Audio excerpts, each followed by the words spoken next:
Hello and welcome to another installment of Deconstructing Babylon, where we watch a movie through the biblical framework and try and discern the signs, symbols, and storylines of the mystery religion of Hollywood Babylon.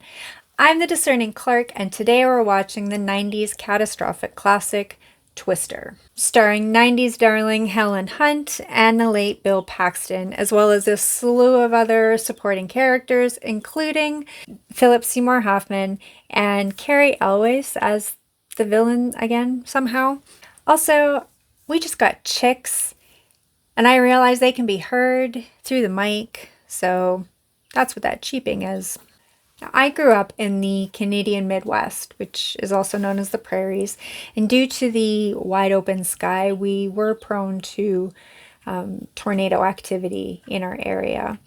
I remember seeing this movie theater with my dad, and coming out of it, we heard the tornado watch on the radio on the way home. Nothing came of it then, but it has since. I don't want to be insensitive to the people who have been impacted, displaced, injured, or worse by tornado activity in your area. Please know that you're in my prayers for peace and full restoration. Let's see what the writers of the video movie guide had to say about this. Given 3.5 stars. This undeniably exciting drama, which gets most of its juice from awesome tornado sequences, won't play nearly as well on a small screen. And more's the pity. Absent that raw fury, Michael Crichton and Anne-Marie Martin's superficial script will be exposed as an anemic reworking of His Girl Friday. Meteorologist Bill Paxton, trying to trade his former career for a calmer life with new fiancée Jamie Gertz, is persuaded by ex-wife Helen Hunt to participate in one more intense run of Oklahoma's Tornado Alley. I don't know what that is. Is that another movie? Is that a place in Oklahoma? Forgive me if it is. Rated PG-13 for wind-driven violence. Thank you for that. The writers of that review don't seem to think too highly of this movie, though they've given it 3.5 stars, so I wonder if the box office success has somehow played into it. The lackluster script that they reference sold for $2 million, which at the time was the highest a script has sold for. I personally didn't know that it was written by Michael Crichton, the author of Jurassic Park, and his wife, but that's neither here nor there. Our movie opens in the past. A storm brews in the wide Oklahoma sky and puts a family under siege. Much of it already feels like The Wizard of Oz, especially with the small dog, Toby.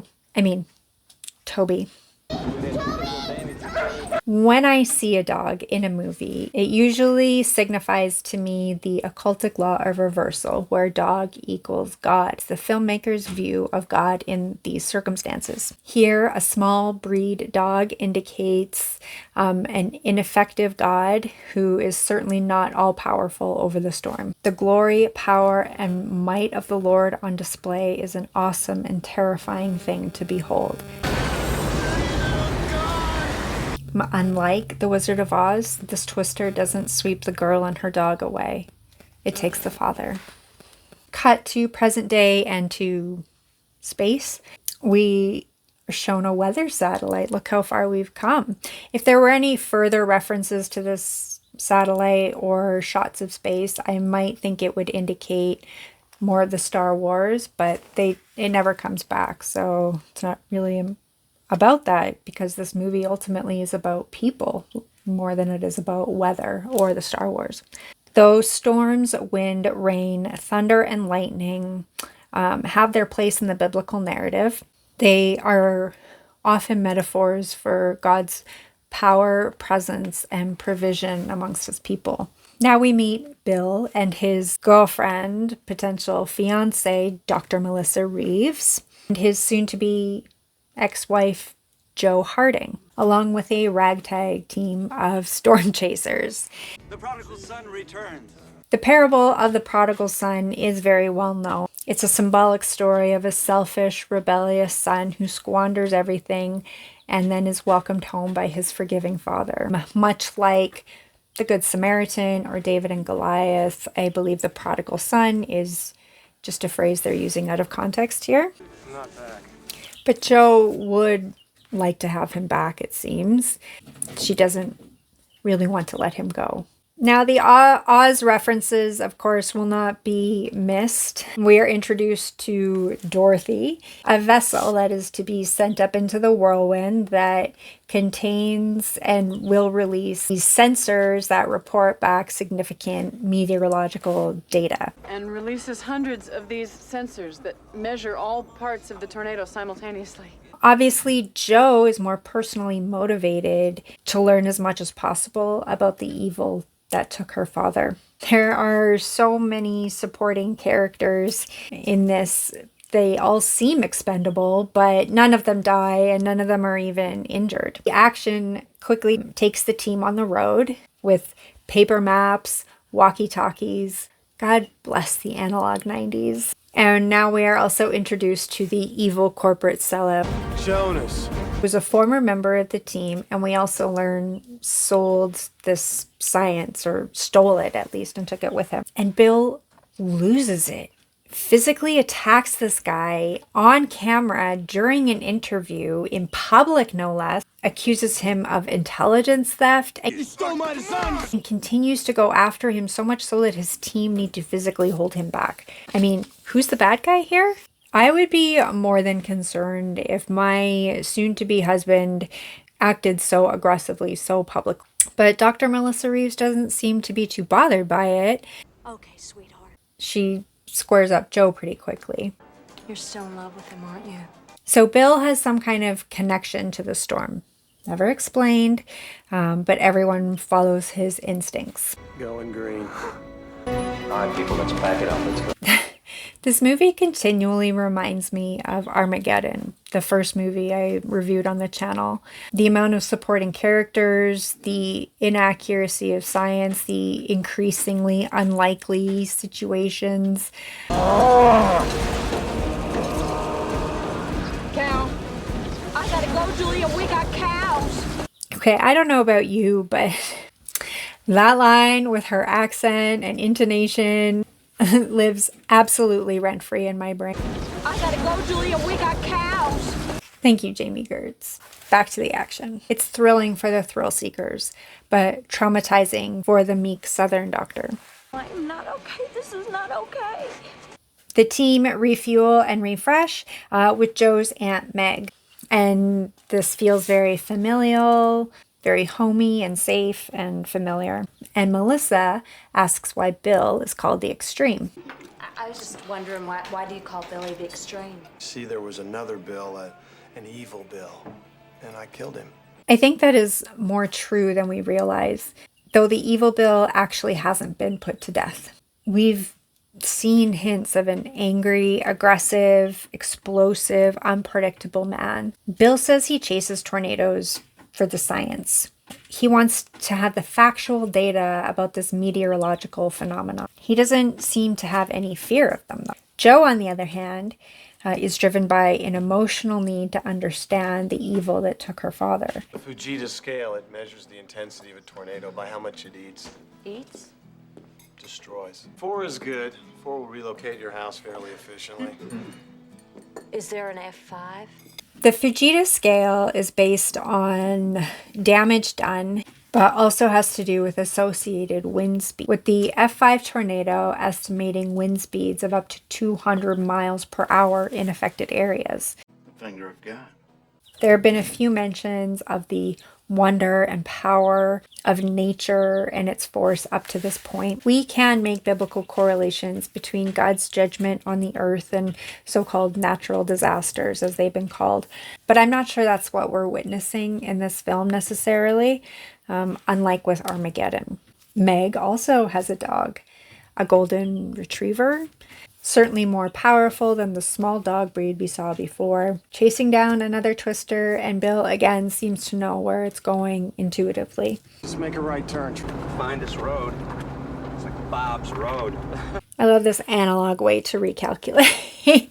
This Dorothy 2 now gets prepped to fly in this ever increasingly unlikely situation. That seems more like an ad for the durability of Ram truck than anything. You've never seen him miss this house and miss that house and come after you.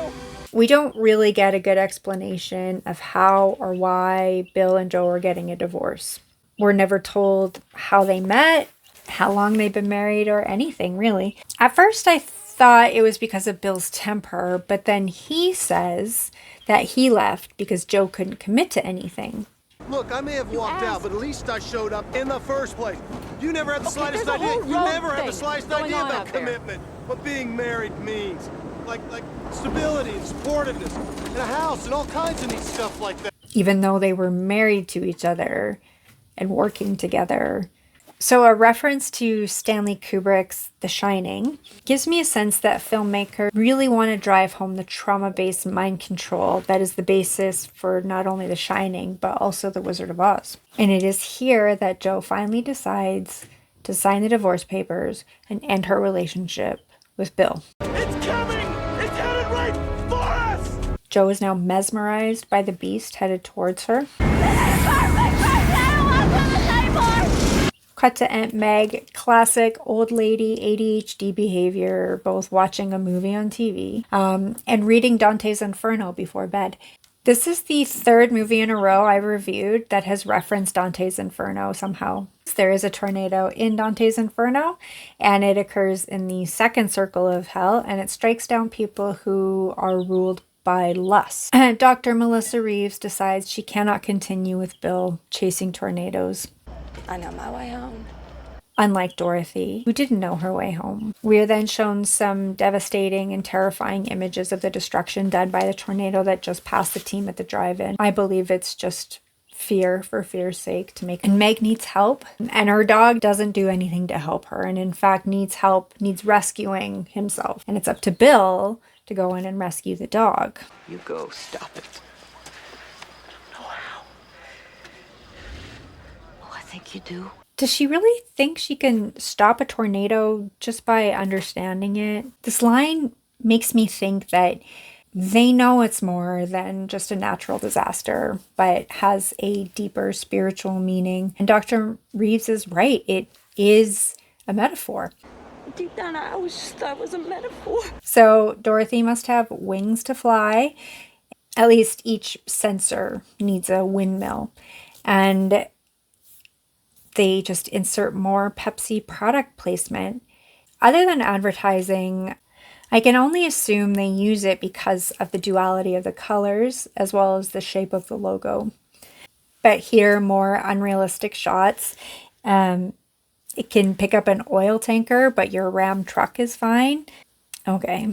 And fortunately for Jonas, he's one of only 3 characters who loses his life in the film. Pride comes before the fall. Should have bought a Ram truck. Continuity continues to fail, and that or this Ram truck is magic and can grow back a windshield immediately. Dorothy's flying! Baby, she's flying, man!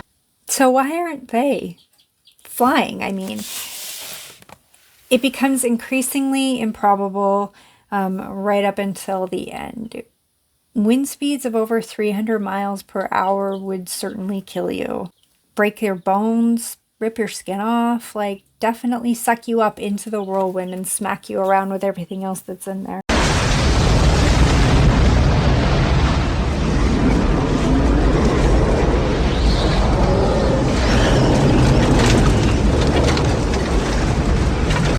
Anyway, it just goes away, just like that. And the Hardings are reunited.